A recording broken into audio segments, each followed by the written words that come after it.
இவனுக்கு யாது போன் அப்படின்னு யார் கட்டுது இவர் கேட்டாரா? மேனேஜர் சார் கேட்டாரா? எல்லாமே நானே தான் கட்டினேன். எல்லாமே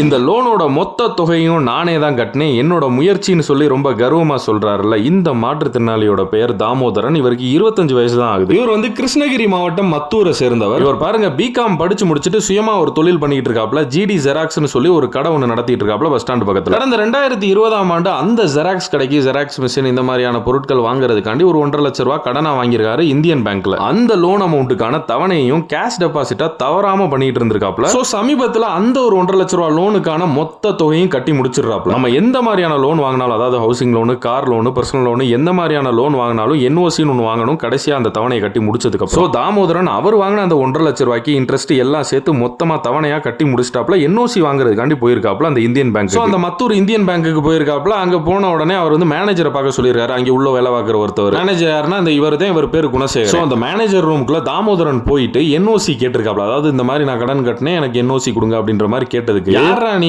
உனக்கெல்லாம் யாரா லோன் கொடுத்தா அப்படின்ற மாதிரி ரொம்ப மோசமா பேசி இருந்திருக்காப்ல அந்த மாற்றுத்திறனாளி தாமோதரன். ரொம்ப தரக்குறைவா பேசினது மட்டும் இல்லாம அவருக்கு என்ஓசியும் கொடுக்க. அவர் இந்த மாதிரி மோசமா பேசினதும் தாமோதரன் பாத்தீங்கன்னா அவர் கடைக்கே திரும்ப வந்திருக்காரு. அவரோட அப்பா கிட்ட சொல்லி இருந்திருக்காப்ல, இந்த மாதிரி மோசமா என்னை திட்டாரு அந்த மேனேஜர் அப்படின்னு சொல்லியிருக்காரு. உடனே அவரோட அப்பாவும் பாத்தீங்கன்னா அங்க பக்கத்துல இருந்த 2 பேரை கூட்டிக்கிட்டு அந்த பேங்குக்கு போறாரு. எப்படி இந்த மாதிரி எல்லாம் கேட்கலாம் அப்படின்ற மாதிரி கேட்கிறாரு. இவங்க அந்த மேனேஜர் ரூம்குள்ள நுழையும் போதே பாத்தீங்கன்னா கேமரா ஆன் பண்ணிட்டே நுழைஞ்சிருக்காங்க. அதை பார்த்து சுதாரிச்சுட்டு அந்த மேனேஜர் என்ன பண்ணியிருக்காப்ல, வாங்க வாங்க உட்காருங்க அப்படின்னு இருக்காப்ல. உடனே பாத்தீங்கன்னா தாமோதரனுக்கு புரிஞ்சிருச்சு, அதாவது இந்த கேமராவை பார்த்தோன்னே இந்த ஆள் நடிக்கிறாரு அப்படின்னு. இந்த மாதிரி அவர் பார்த்தீங்கன்னா சொல்ல ஆரம்பிச்சிட்டாப்ல, ஏன் இப்படிலாம் வார்த்தையை ஒட்டிய, நான் தான் ஸ்டேட்மெண்ட்லாம் எடுத்து காமிக்கிறேன்ல, எல்லாத்தையுமே கரெக்டாக கட்டியிருக்கேன், அப்புறம் ஏன் இந்த மாதிரி வார்த்தையை ஒட்டிங்க, எனக்கெல்லாம் யாரும் லோன் கொடுக்க கூடாதா அப்படின்ற மாதிரி தாமோதரன் கேட்டதுக்கு, அப்படிலாம் யாருமே இங்கே சொல்லலை அப்படின்னு அந்த மேனேஜர் சொல்றாரு. அதுக்கு உடனே தாமோதரன், நீங்க சொன்னீங்க சார் அப்படின்னு சொல்றாப்ல. அதெல்லாம் யாரும் சொல்ல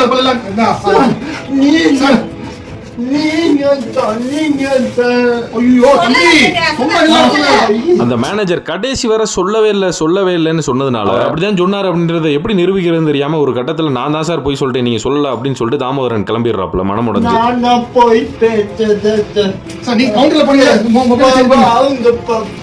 அந்த மேனேஜர் நான் அப்படி சொல்லவே இல்லை அப்படின்றத ஸ்ட்ராங்கா சொல்லிட்டு இருக்காப்ல. அந்த மேனேஜர் சொல்றது உண்மையா பொய்யா அப்படின்றத தெரிஞ்சுக்கிறதுக்கு அவர் ரூம்லயே கேமரா இருக்கும், அதை போட்டு பார்த்தாலே தெரியும். இதை விசாரிக்கிறதுக்கு கண்டிப்பா தமிழ்நாடு போலீஸ் கண்ணில் படும் வரை ஷேர் செய்ய. ஏன்னா தாமோதரன் மாற்றுத்திறனாளி அப்படின்ற எக்ஸ்கியூஸ் எல்லாம் எடுத்துக்கிறாம அவர் உழைச்சுதான் அந்த அவர் வாங்கின லோனை கட்டியிருக்காரு. அவருக்கு ஒன்றும் கூடுதல் மரியாதை எல்லாம் யாரும் கேட்கல. சக மனுஷனுக்கு கொடுக்குற மரியாதையை அந்த மேனேஜர் கொடுத்துருந்தாரு. இதை முறைப்படி விசாரிச்சு இன்கேஸ் அவர் அப்படி பேசியிருந்தாலும் தெரிய வந்துச்சா சட்டப்படி அவருக்கு நடவடிக்கை எடுக்கணும்.